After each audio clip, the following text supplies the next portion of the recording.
esta é uma categoria hoje que está no olho do furacão.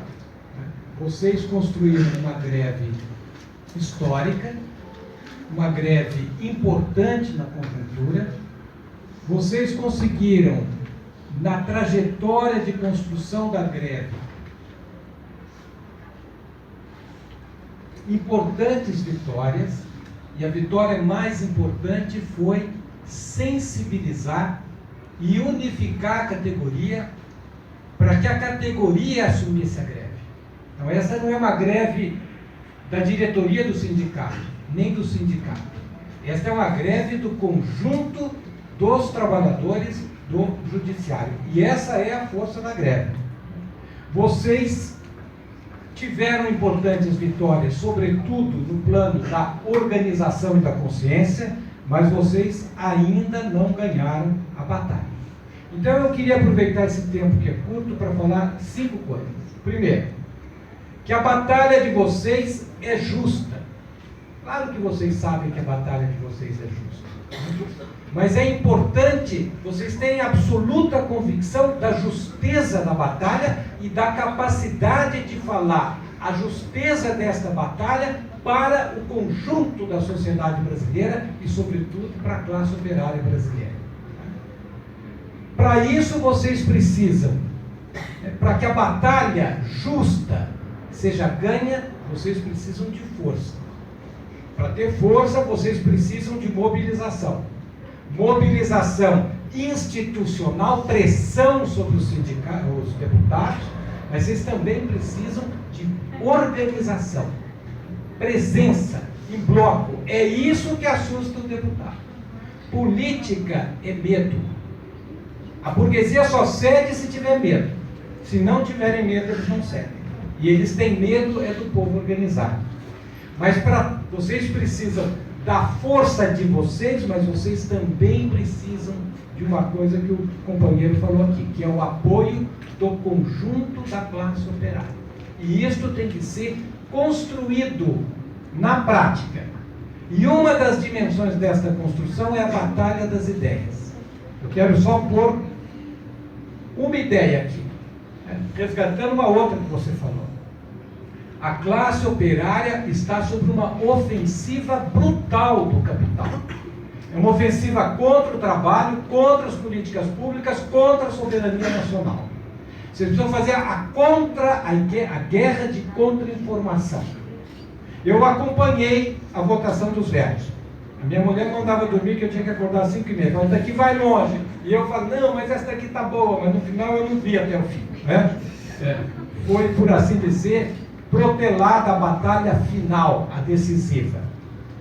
Mas é importante, então, nesta batalha vem a ideia, que foi falada com bastante alarde na televisão, que o aumento dos trabalhadores, especificamente do judiciário de vocês, representaria um rombo nas contas públicas de, se não me engano, uns 35, 36 bilhões em 5 anos.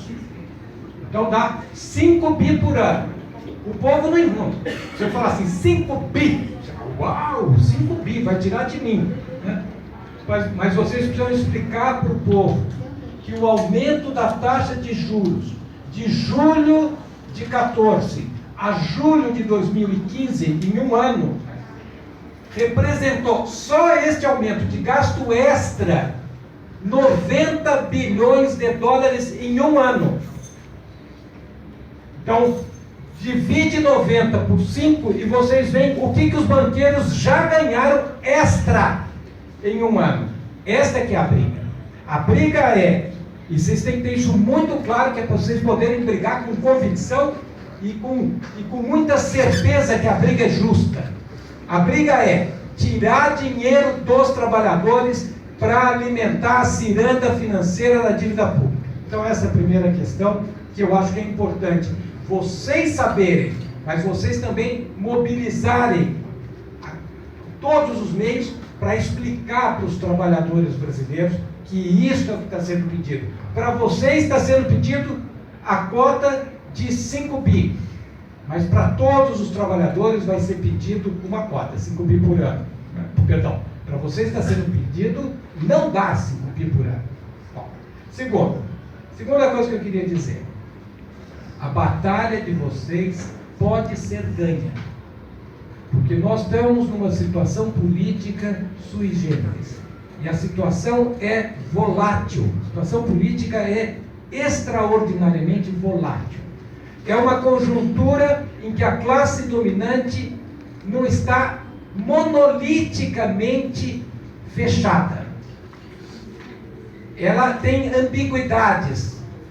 E vocês podem, se tiverem contundência, podem eventualmente ter uma vitória, que seria uma vitória extraordinária para a luta dos trabalhadores. Extraordinária por quê? Porque mostraria que se a classe trabalhadora estiver determinada, este ajuste não passa. Eu dou aula sobre crise mundial.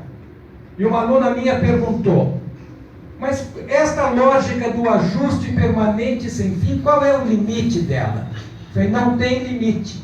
O limite é a tolerância do povo. Quanto antes o povo se levantar, melhor para o povo, melhor para o Brasil. Então vocês sejam radicais. Não há limite para o radicalismo. Quanto antes a classe dizer basta, melhor para o país, melhor para a classe, porque é um ajuste em vão, sem fim. A Grécia entrou nessa trajetória, tá? Há 8 anos em ajuste. A dívida pública duplicou em relação ao PIB. A renda per capita se reduziu em 1/3. O salário médio caiu 25%. E o desemprego na juventude é acima de 50%. É esta trajetória que este governo está colocando no Brasil. E é com esta, sabendo que é isto que está sendo barrado pela, digamos, luta de vocês, pela luta intransigente de não permitir que seja posto e que seja continuado a roxo, que pode, digamos, catalisar a reação contra isso. Terceira coisa que eu quero dizer. A batalha de vocês é parte de uma guerra. Qual é a guerra? A guerra contra o ajuste. A guerra contra o ajuste.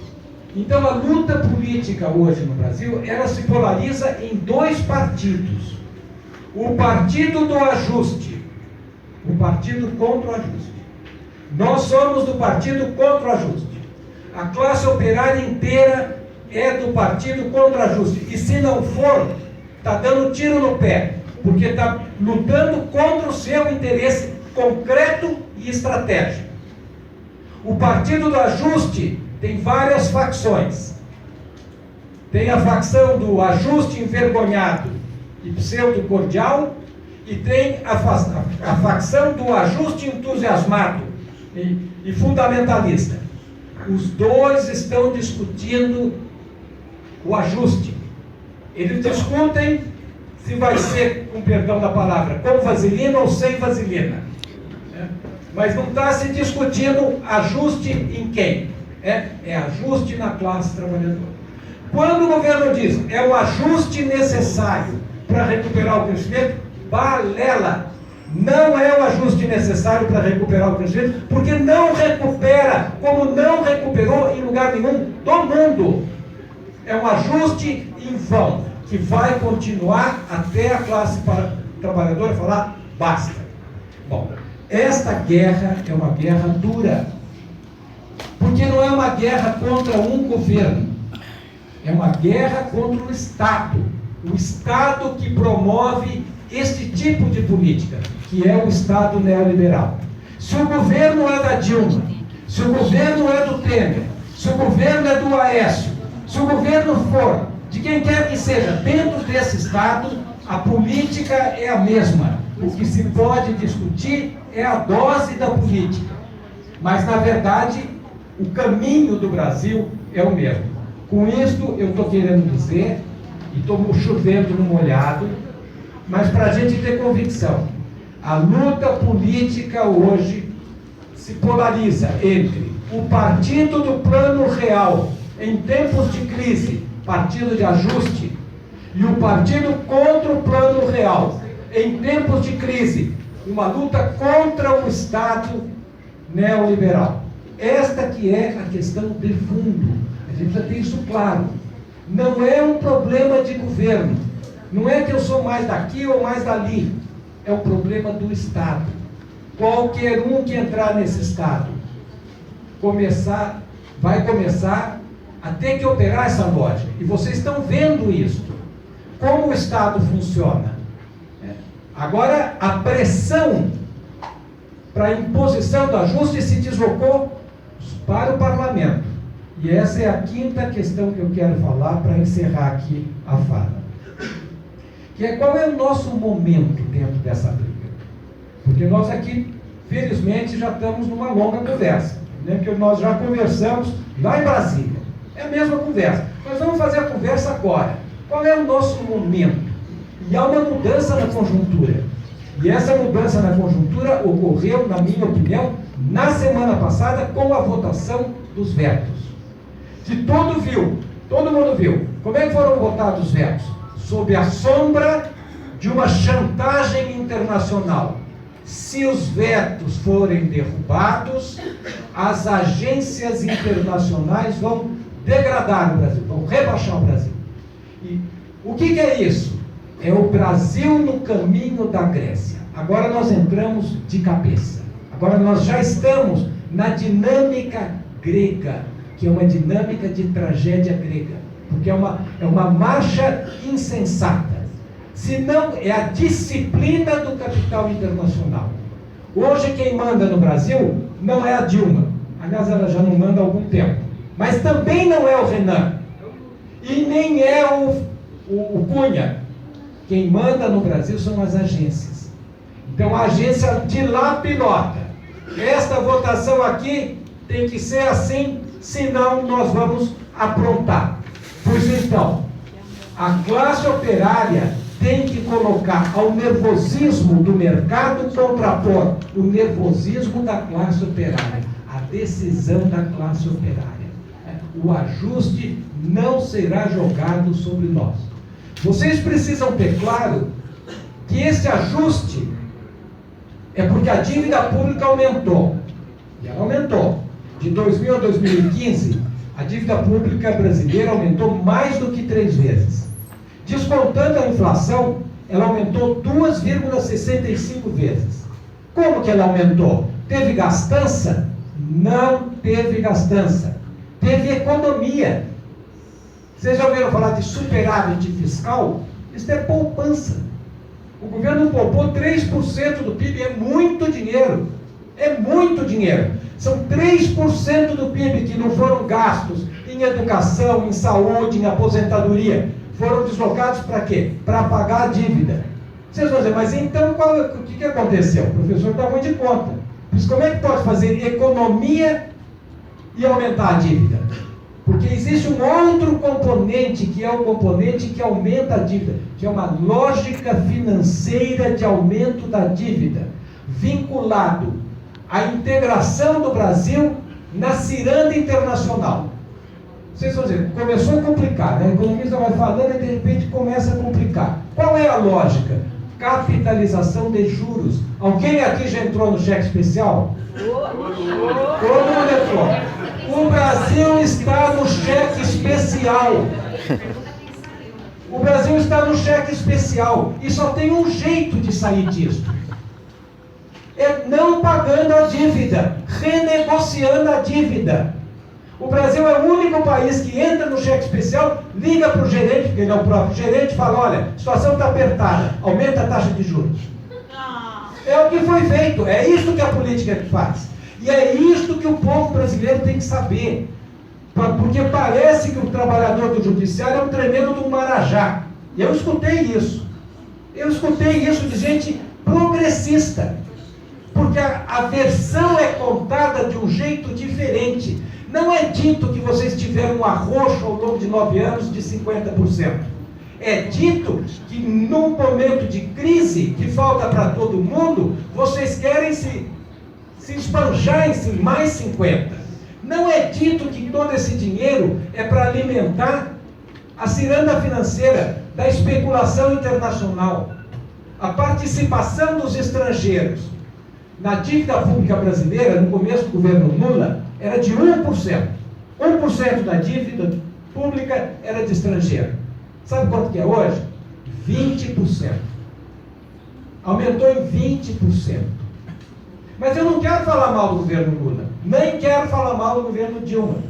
Eu quero falar mal do Estado brasileiro, e qualquer um que subir lá tem que ser combatido com a mesma energia, tanto faz, porque é absolutamente inglório você tirar dinheiro dos trabalhadores para alimentar esta ciranda que não tem fim. É fácil vocês entenderem por que não tem fim.